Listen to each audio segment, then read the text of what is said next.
You're about to watch a segment from a recent school assembly program in Chino Valley, Arizona. The 7 Project is a customizable school assembly program that allows you, the school, to choose the topics that best fit the needs of your school. Through relevant media and dynamic storytelling, our team of speakers bring a high-energy program that communicates to Gen Z in a way they understand. We'd love to partner with you. Find out how you can book a 7 Project school assembly by going to arizona7project.com. Hope to see you soon. My name's Josiah, and I'm excited to be here. It's nice to be back in a school since COVID hit and we've been out for so long. What's the first thing that you all think of when you see someone rolling around in a wheelchair? What happened? Yeah. Do you think, ooh, that's a sweet wheelchair. I'd love to pop some wheelies in that thing. Or do you think of them as having a handicap or a disability? Yeah. You know, a handicap, or what I like to call a speed bump, is a circumstance that makes progress difficult. See, we all have things in our lives that'll make progress difficult, make life hard. Where I have a visible one, you can see that I'm in a wheelchair, makes life a little difficult sometimes. You may be dealing with an invisible handicap or speed bump, such as fear, depression, or anxiety. And I'm here to tell you that no matter what you're facing, you can overcome it because you're made for greatness. You see, sometimes we see people and we judge them based on their appearance. Or maybe you're being judged and bullied because of your appearance. But you can overcome it. You can get through it. Life goes on. I like this word, grit. It's an acronym I use. It's called Greatness Requires Intense Trying. We can all achieve that greatness. It's not going to be easy. Life throws us hard times. But if you try and try and try, you can achieve that greatness. I'm going to share a little bit about how to achieve that greatness, how to overcome those. The first step is to accept it. Just like Christian said earlier, there's things that happen in life that we can't control, but what we can control is how we react to it. I'm going to share a little bit about my story, something that happened in my life that I could not control. I was in high school and middle school, I enjoyed sports. How many of you love sports? Yeah, lots of people like sports. How many of you have heard of lacrosse? Yeah? Oh yeah, more than the high school. Lacrosse is a sport where you have a stick with a net on the end. You throw a really hard rubber ball, try to throw it into a net, all while beating the other people with your stick. It's pretty awesome. I played for the traveling team for the state of Idaho. And when I played, my arm from elbow to shoulder was a solid bruise because I decided that I'll get my arm in the way so they'd hit me with their stick would hit me in the arm instead of hitting the ball out of my stick. I loved sports. I was very athletic. And then I was about to go off to college. I had everything going for me, and then I was in a car accident. My girlfriend at the time was driving the car. She lost control of the car on the freeway. It rolled twice down in the median. When it stopped, my arms were swaying back and forth, and my chin was to my chest, and I couldn't move. I had no control of it. The EMTs showed up to the car. I told him, put a C-collar on me, and he kind of looked at me like, how does he know how to say that? He was coming to pronounce me dead because when the car stopped, my head was sticking out of the sunroof. So they were coming there thinking that I was probably gone. But when I was right there, they showed up. I said, put that C-collar on. They didn't put it on right. So I said, put it on tighter. And they're like, what? I was like, yeah, it's on too loose. So they tightened it up. They're like, oh, yeah, it was. So they're looking at me like, who's this young kid telling me how to do my job? See, I was just out of high school when that happened, 2 weeks before going off to college. My whole life was about to change. They got me out of the car. They had to do the jaws of life, which is cut the roof off, as you can tell by that picture.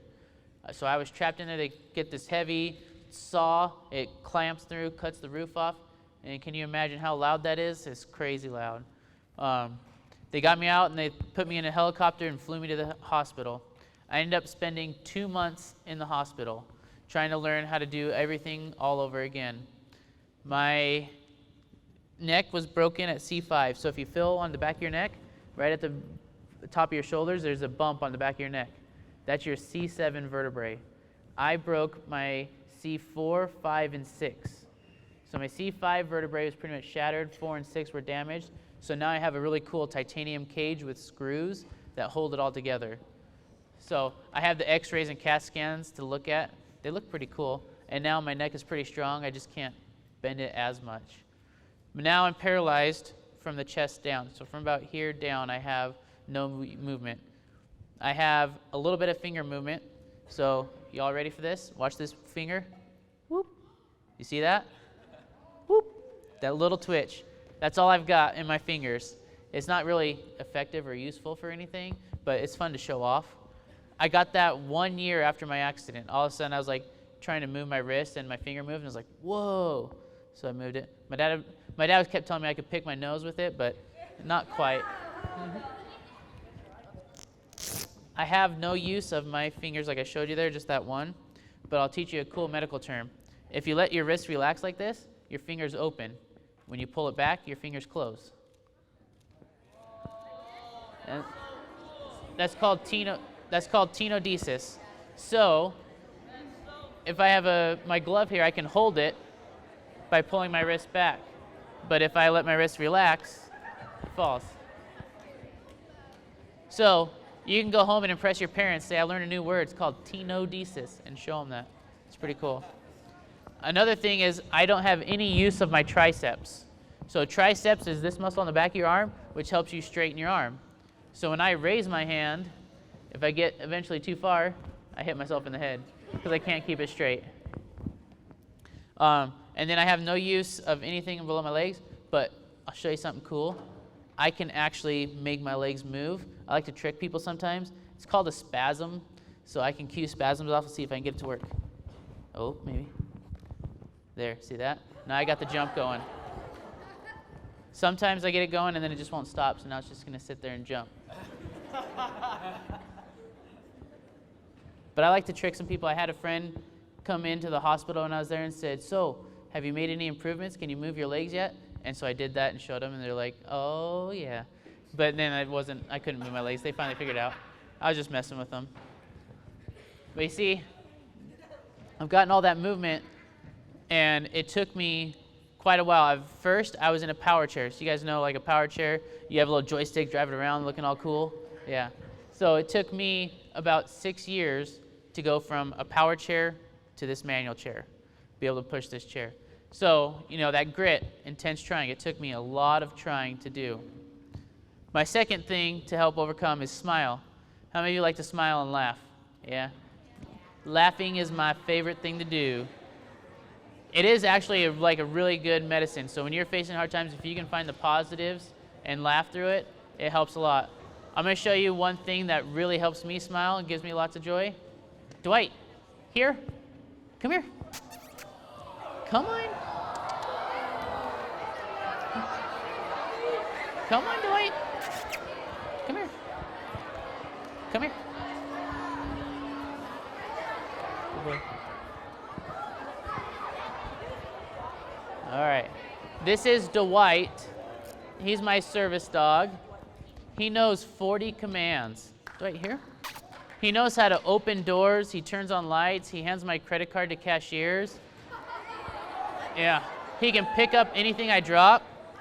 And you know what the best one is? He can go to the bathroom on command. Yeah. I won't show you that one here because that's not good. But I dropped my glove earlier, so I'll show you guys how he picks it up. Dwight, let's go. Get. Oh, that's it. Good boy. Sit. Good boy. Give. Good boy. Stand. Oh, that's it. That's it. Dwight. And another fun one. Let's see if I can get him to speak. Dwight. Speak. Come on. Speak. He might not be energetic enough. Dwight. Speak. Dwight. Speak. Hey. Come on. Dwight. Speak. That's it. Come on. Come on. Speak. Come on. Come on. Speak. Aw, he's not going to do it this time. But he's pretty awesome. How many of you know your left and rights? Y'all know your left and rights? He even knows his left and rights. If I tell him side, Dwight, side, come on. He'll come sit on my right side. Don't. Side. Good boy. Dwight, heel. If I tell him heel, he'll sit on my left side. When I got him and they told me this, I was like, no way. Sit. Good boy. Oh, get that fly. Sit. I was like, there's no way he knows how to knows his left and rights, but yeah, surely enough he does. Good boy. And he's a fly eater. Dwight, stand. Come on. Dwight, release.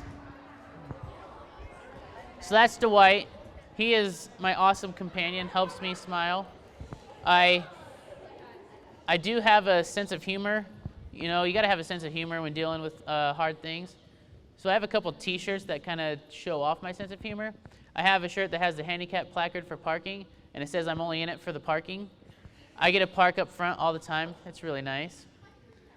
The other one, it's kind of a dark sense of humor. Some people look at my shirt and are like, can I laugh at that? And I'm like, oh yeah, it's funny. I think it's funny. It says, for sale, 1 pair of legs, hardly used, low mileage.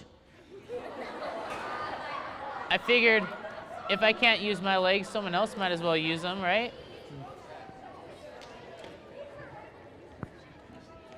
You see, you gotta have a sense of humor. I visited a guy in the hospital who had been there for a month recovering from a spinal cord injury like mine. And after I left his room, the nurses said that was the first time they heard laughter from his room. So you imagine that. He went for a full month in the hospital. He didn't even laugh once. And that just hit me. I was like, man, I can't go a day without having some laughter. But you see, he believed in the stereotypes and the labels that people put on people in wheelchairs. He thought that he wouldn't be able to do anything. He thought he'd be stuck in his house and stuck in a wheelchair doing nothing. But you see, there's a lot more to that. I love to destroy those labels. When people tell you that you fit in this little box, I say no. You can just be yourself, be who you want to be, who you think you are, who you know you are, and that's the best person you can be. I destroy those labels. I drive. I have a van that I can drive. It's pretty awesome. I push a button. The side door opens up. A ramp folds down. The van even lowers to the ground a little bit. I roll right up the ramp, transfer into the driver's seat, and I drive with my hands. It's a pretty sweet setup. I'm just like, I have a bar here and a thing on the steering wheel to help me hold on, and I can cruise around. I used to drive an El Camino. Anyone know what an El Camino is? It's like a half car, half truck.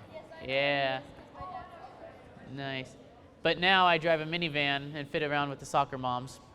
You know, nice classic car to a minivan, not as cool, but at least I can drive.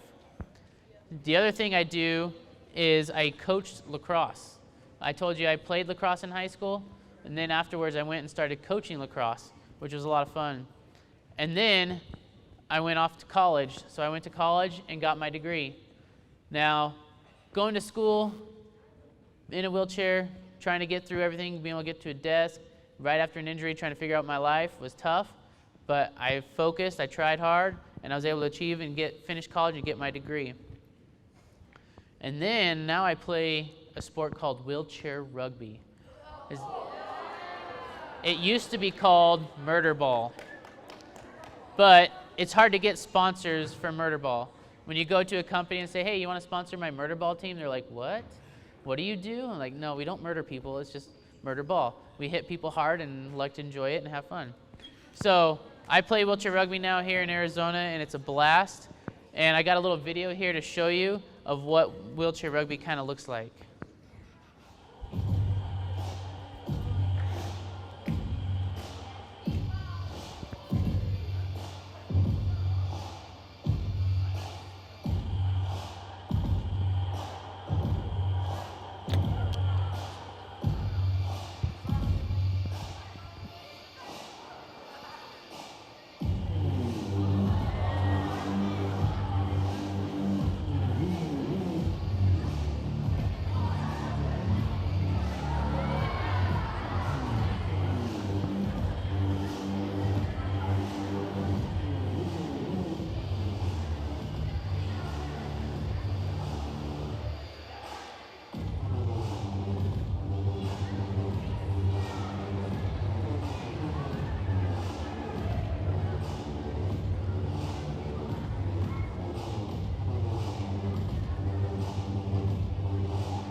So, if you know what lacrosse is, you know why I like that sport. A fast sport, hard-hitting, physical sport. When I was in my accident, I didn't know if I'd ever be able to play physical sport again. And man, when I found rugby, it was a blast. I actually got my head cut open last year in a game, the last tournament I played. Flipped over, hit my head on the court, and dripped blood all over. It was pretty awesome. Just got up, bandaged it, and boom, back on the court. The other thing is that something I, in my mind, thought would never happen, because who would want to be with someone in a wheelchair, is something I had thought. But I actually just got married a little bit over a year ago, and I have a new family, and we love life right now. My wife, Lacey, and our 4 kids. It's so much fun having kids and a family.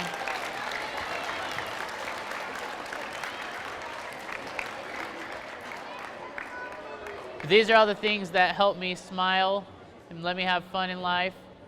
The last thing is to grow from your speed bumps.